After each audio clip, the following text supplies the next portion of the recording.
real excited that we got Daniel. I want to say it's Picnic, but I know it's not. You're that. absolutely right. Is that how you say it's Picnic? Okay, that's like Mrs. Bucket or it's Mrs. Bouquet, you know. But anyway, It's easier than it looks. It's easier than it looks. I'm sure you probably get some all kinds of fun. Oh, absolutely. Can I speak to Mr. Pianic?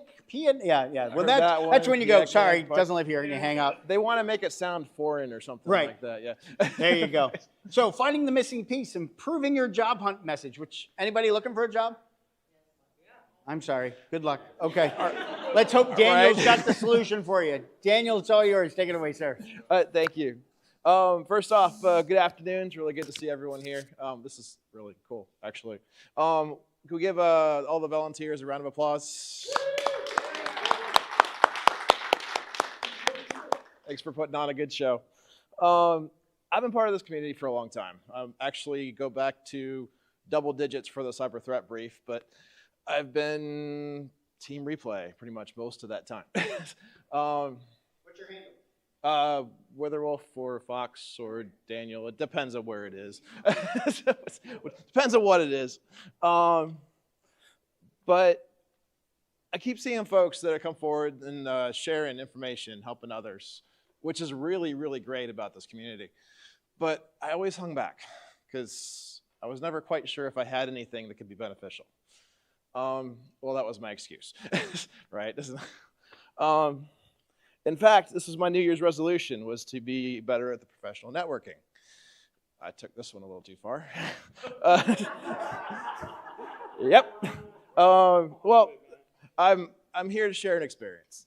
And this kind of helped me quite a bit. And I realized that it was kind of rare. So I figured that if it helped me, maybe it might help some of you. So show you what I learned and see what it does. A few years ago, my wife and I got word that we were having a little guy coming along. We were adding one to the family, which, really cool, terrified, all that fun stuff. We were doing okay, keeping the lights on, that kind of thing. But I knew something had to change. So I went in to do the job stuff thing because the educational sector doesn't really pay a whole lot on that side. We do what we can. So I started on the hunt, right? At this point, I had about a decade of experience, IT admin, troubleshooting, networking, all of that kind of fun stuff. You name it, I probably fixed it, configured it, wired it, turned it on and off again. You know how that works. So I figured this shouldn't be that hard, but it was. So I kept getting rejection after rejection after rejection, no matter how many I would put in for, and this was really, really weird. I had the experience, I had the know-how, I had my resumes gone over by like career experts and that kind of thing. They say, hey, it looks great. But I still wasn't getting any callbacks. So one time I applied for a position within my company and got to the interview process, did the interview, not selected. But I got a call a few days later, and it was a debrief. So for everybody within the company that applied for the job, they were actually letting us do a debrief so that no hard feelings and that kind of stuff, because you still work there, which was really cool. So in the debrief, they said I interviewed really well. They liked everything I had to say, but they said I was missing a few key things that they really, really wished I had. So they named them off.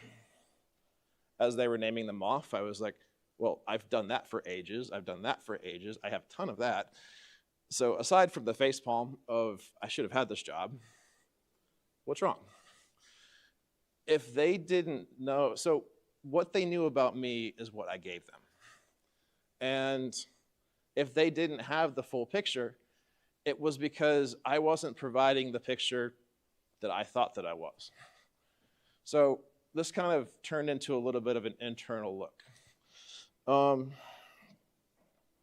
So if they didn't see, if I wasn't presenting what I thought it was, it means my resume wasn't conveying everything that I thought that I was conveying. It wasn't showing, it had like really good explanations of what I did, but it didn't really picture my growth. It didn't picture the skills I had picked up on the side. And it didn't It didn't validate the stuff I had done through my career. So that's what I started doing. I kind of maybe a little overdid it. But I set out to grab every single skill that I had done through my career and find a way to validate it. So over the next few years, I finished up my A+, Net+, CITAS, just to show, hey, see, I know this stuff. Yes, I've done this for 10 years, but see, now there's a piece of paper that says I know this stuff. Then I took a few extra things and just went through and made sure that everything that was on my skills section, it went into more in depth as to what it was. It better reflected who I was as a professional, and I had a better job of showing, hey, this is who I am right now. So I took that information and went back into the job market. It's about a year later. And with that next set, my next 5 job applications went through interviews and offers back on every single one of them.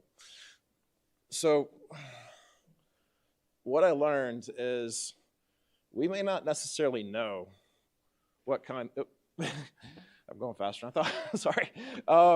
We may not necessarily know what picture we're sending. In my case, I went to the job application places, I had them go through stuff. From my perspective, hey, this looked great. But I didn't know what the employers were seeing. I didn't know what the employers were looking for. And now that I know that, now that I know that it was actually me that I wasn't selling, I know how to look at my skills and say, okay, how do we just do this? So the part that I want to share is, there we go, sorry. Outside of my comfort zone, my apologies. Yeah, I'm going. So the bottom line was I set myself behind. All these certifications, all that other kind of stuff, I should have had already. Why didn't I? I was scared. Well, what do certifications cost? Money. So I had been through all of these programs before, but you get that, hey, what if I'm not ready? They'll do a little bit more study, and then I'll be ready. A little bit more study, and then I'll be ready. Well, then life takes over. Something comes up, it gets pushed back, and then before you know it, you either got to restudy what you already did, or the test turns over, and you got to do it all over again anyway. That happened with my A+. Don't do that. That's bad. So basically, don't get in your own way. It took me way too long to learn this. If you're say you're already working on a project, use that project to your benefit. You're probably working on whether it's something in TriHackMe, whether you're either going through a class or you have projects associated with your program. Take those projects, write them up, and post them. It doesn't have to have much, just description. Hey, this is what I did. This is what it was supposed to do. This is what broke. This is what I had to do to fix it. And post it. Put it on LinkedIn. Show what you're working on. And this helps you. This is kind of an after-action stuff for your project. It starts to make a paper trail or a professional trail for anyone who's looking into you in the job market, because I guess LinkedIn and image on social media platforms and that kind of stuff, it means a lot more these days than it did. So I'm still working on that. But yeah, basically, give yourself credit for your own accomplishments. 2 minutes? All right. On the certifications, don't let money get in the way. There's programs available to cut down on that cost. I haven't paid full price for a single certification. Professor Messer, state programs. If you're first responder, military, there's benefits across the board that either reduce it completely to zero or get a decent financial benefit or cut down on the voucher cost. Most tests you can do that with. So don't let the money stand in the way.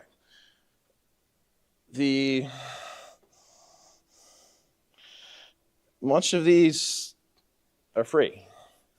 There's nothing stopping you from doing your own research. There's nothing stopping you from doing your own labs. There's nothing stopping you from doing that write-up and then reaching out and creating your own network and saying, hey, I'm working on these. What are you guys working on? Share that knowledge. Someone else might actually gain something from what you put into that. So you're helping yourself, you're helping somebody else, and you're growing within the cybersecurity field. By keeping track of these things, we build our image. And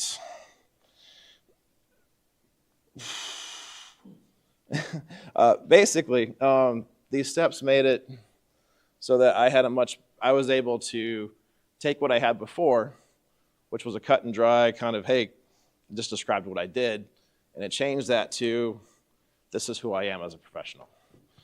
And I just wanted to share that you probably heard the exact same message from a lot of these talks. This was just a, hey, I went through this, and it works. Yes, I'm still looking to kind of break into the field, but by creating that trail, by focusing on, hey, this is what makes me me, it made a big difference on my professional outlook. And that's, I haven't changed these at all. There you go. That's what I was talking about. I'm sorry.